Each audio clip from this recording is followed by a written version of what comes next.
Hello everyone, क्या आप एक क्लास 10th या 12th के स्टूडेंट हैं और आप अपने आने वाले बोर्ड एग्जाम में 98 to 99% तक का मार्क्स स्कोर करना चाहते हैं, मींस कंप्लीटली टॉपर बनना चाहते हैं।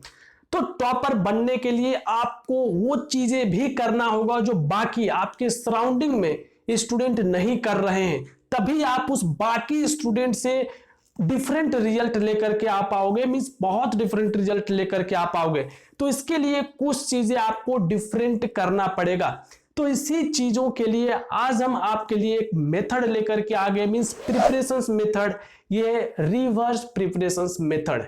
इस रिवर्स प्रिपरेशंस मेथड को यूज करके आप बहुत अच्छा मार्क्स स्कोर कर सकते हैं।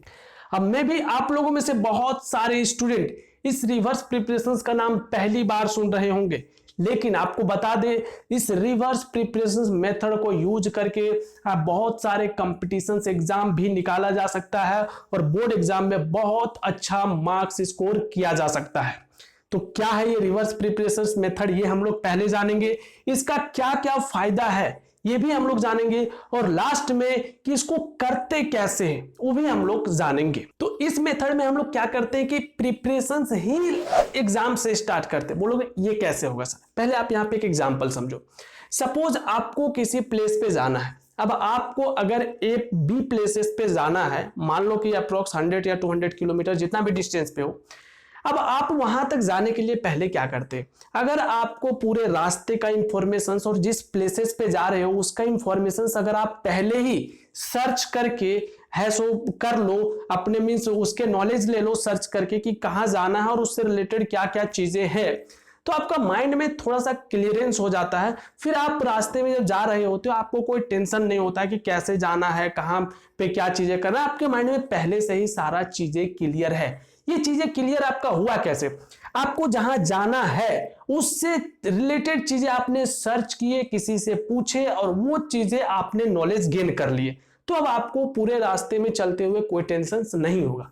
अब सेम चीजें हम लोग यहाँ पे भी करते हैं। हम लोग यहाँ पे क्या करते हैं कि आपको एट द एंड क्या करना है, आपको एग्जाम ही तो देना है। अब क्यों ना हम लोग पहले ही पिछले 10 सालों का क्वेश्चंस पेपर डाउनलोड कर ले।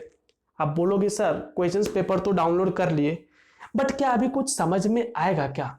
बिल्कुल नहीं समझ में आएगा, बट कुछ कुछ चीजें समझ में आएगा। क्या समझ में आएगा? देखो, जो चैप्टर अगर आप क्लास 10th के हैं तो जो चैप्टर आपका 9th से रिलेटेड है 10th में, उसका क्वेश्चंस आप अगर देखोगे तो आपको इतना तो पता चल जाएगा कि हाँ ये क्वेश्चंस कौन से चैप्टर के हैं।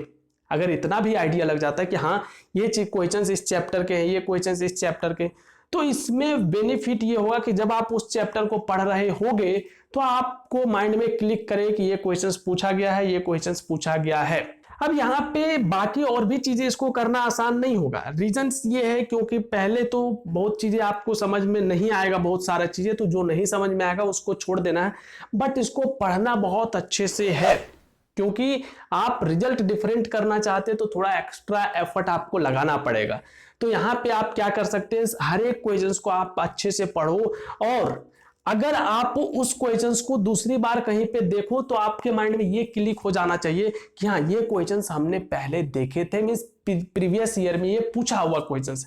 अब यहाँ पे कुछ स्टूडेंट उठ करके क्या बोलेंगे कि सर अभी तो एग्जाम पैटर्न चेंज हो रहे हैं, बहुत सारा चीजें चेंजेज हो रहे हैं, तो क्या इसका कोई बेनिफिट मिलेगा क्या? बिल्कुल मिलेगा। आपको बता रहे हैं कि एग्जाम पैटर्न चेंज हो रहे हैं। आपका अगर मैथ्स में चैप्टर 1 रियल नंबर है क्लास 10 में, तो रियल नंबर है वो चेंज नहीं हो रहे हैं। तो पैटर्न चेंज होने से क्वेश्चंस नहीं चेंज हो जाते, पैटर्न चेंज होने से क्वेश्चन वही रहते हैं। ठीक है, तो ये चीजें मत माइंड में रखो कि हाँ बहुत सारा चीजें चेंजेज हो रहा है तो प्रीवियस ईयर का क्वेश्चंस आपके लिए वर्क नहीं करेगा। वो वर्क करेगा आपके लिए, बस आप उसको करो तो पहले उस पर मेहनत। तो इसका अब और थोड़ा सा बेनिफिट देखो। अब बहुत सारे स्टूडेंट को क्या होगा कि हो सकता है 80 to 90% अगर में समझ में आ जा रहा है आपको क्वेश्चंस, मींस समझ में आ रहा है क्या, वो माइंड में रह रहा है, तो आप ग्रेट परफेक्ट हो। लेकिन हो सकता है कुछ स्टूडेंट को वो 60 to 70% या 50% के नियर ही समझ में आया क्वेश्चंस, तब भी आप वो अपने अगल बगल स्टूडेंट से भी बहुत ज्यादा आगे हो। क्योंकि ये माइंड रखना, ये चीजें आपके क्लास में हो सकता है एक भी स्टूडेंट ना कर रहा हो, आप एक यूनिक स्टूडेंट हो जो इस चीज को कर रहे हो। ऐसा भी हो सकता है, या हो सकता है कोई एक दो ही स्टूडेंट कर रहे हो। क्यों? क्योंकि इस चीज के बारे में बहुत सारे स्टूडेंट को पता ही नहीं होता कि ऐसे भी चीजें किया जा सकता है। तो यहां तक आपको चीजें समझ में आ रहा होगा कुछ कुछ कि एक्चुअल में ये मेथड है क्या। ठीक है, तो बेनिफिट तो आपको समझ में आया कि क्या फायदा है। आप बाकी स्टूडेंट से कंप्लीटली डिफरेंट चीजें कर रहे हो और एक्चुअल में ये चीजें आपको भी समझ में आया कि हाँ, ये जो डायरेक्शन हम बता रहे हैं ये एक्चुअल में वर्क कर सकता है। ऐसा नहीं कि कुछ फॉल्स बता दे रहे, ये एक्चुअली में आपके लिए वर्क कर सकता है और आपको टॉपर बना सकता है।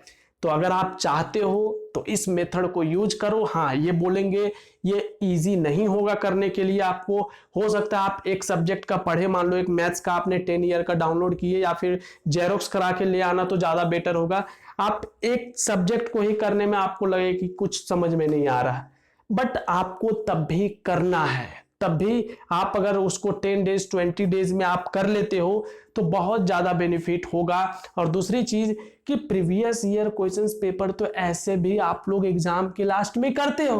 बोलोगे सर वहां तो पूरा सिलेबस पढ़ लेते हैं तो समझ में आता है, लेकिन यहाँ ये भी है कि बहुत सारे स्टूडेंट लास्ट में कर भी नहीं पाते हैं क्योंकि वहां पे बहुत ज्यादा प्रेशर होता है। तो अगर आप स्टार्टिंग से ही प्रीवियस ईयर क्वेश्चंस पेपर को करोगे तो आपको बहुत ज्यादा बेनिफिट मिलने वाला है। तो बोलोगे सर इसमें हमको करना क्या है, एक्चुअल में कैसे करें इस चीज को। सिंपली आपको क्या करना है, एक एक सब्जेक्ट को लेना है। एक सब्जेक्ट आपने मैथ्स लिए तो मैथ्स के प्रीवियस 10 ईयर के क्वेश्चंस पेपर आपको डाउनलोड करने हैं, प्रिंट करा लेने हैं और उसमें उसको देखना है। पहले स्टार्ट करना जो एकदम रिसेंट वाला ईयर है, मींस 2021 में तो नहीं हुआ था, 2022 में इस बार होगा, अभी तक हुआ नहीं एग्जाम, तो 2020 से आप स्टार्ट कर सकते हो। और 20 पहले देखो अच्छे से, फिर 19 देखो, फिर 18 देखो, ऐसे करके आपको ऐसो 10 ईयर तक बैक जाना है। तो ये एक सब्जेक्ट का हो जाएगा। ठीक है, वैसे ही आपको दूसरे सब्जेक्ट और तीसरे सब्जेक्ट का भी ऐसा ही करना है कि पहले उसको डाउनलोड करो और उसका फिर आप उसको प्रिंट करा लो। ठीक है, और उसको ध्यान से देखो। अब ऐसा नहीं कि एक ही बार आप देखे तो हो जाएगा, नहीं, आपने एक बार देखे थे वो बहुत अच्छे से किए स्टार्टिंग में, ठीक है, फिर कुछ दिन बाद उस सारे क्वेश्चंस पेपर को रखो और हो सकता है अगर पॉसिबल हो तो बैग में ही रखो अपना, जहां पे स्टडी करते हो। जैसे ही आपको माइंड में क्लिक हुआ कि ये क्वेश्चंस प्रीवियस ईयर में पूछा गया था तो आप ये कर सकते हैं कि किस ईयर पूछा गया था। ऐसे वो मैटर नहीं करता है, पूछा हुआ होना चाहिए कि हाँ पिछले साल ये क्वेश्चंस पूछा गया था। अब बहुत सारे स्टूडेंट को हो सकता है ये 10 ईयर का प्रीवियस ईयर क्वेश्चंस ना मिले या वो ना खोज पाए, हो सकता है, बट आप ट्राई करो, गूगल में मिल जाएगा, मे बी बुक भी मिलता होगा। ठीक है, तो आप वहां से भी कर सकते हैं, या फिर अगर आप सीबीएसई के स्टूडेंट हैं तो आपको सीबीएसई के साइट में मिल जाएगा। अगर आप स्टेट बोर्ड के स्टूडेंट हैं तो आप लोगों को भी स्टेट बोर्ड के साइट में, या फिर आप लोगों को भी ऐसो बुक मिल सकता है प्रीवियस ईयर क्वेश्चंस पेपर का। आई होप ये चीजें आपको समझ में आया होगा। अब आप ये कमेंट करके बताना कि क्या आप इस मेथड को फॉलो करने वाले हो, क्योंकि बहुत ही इफेक्टिव मेथड है ये। इसको यूज करके बहुत अच्छा अच्छा कंपटीशन भी निकाला जाता है। तो चलो मिलते हैं आपसे नेक्स्ट वीडियो में।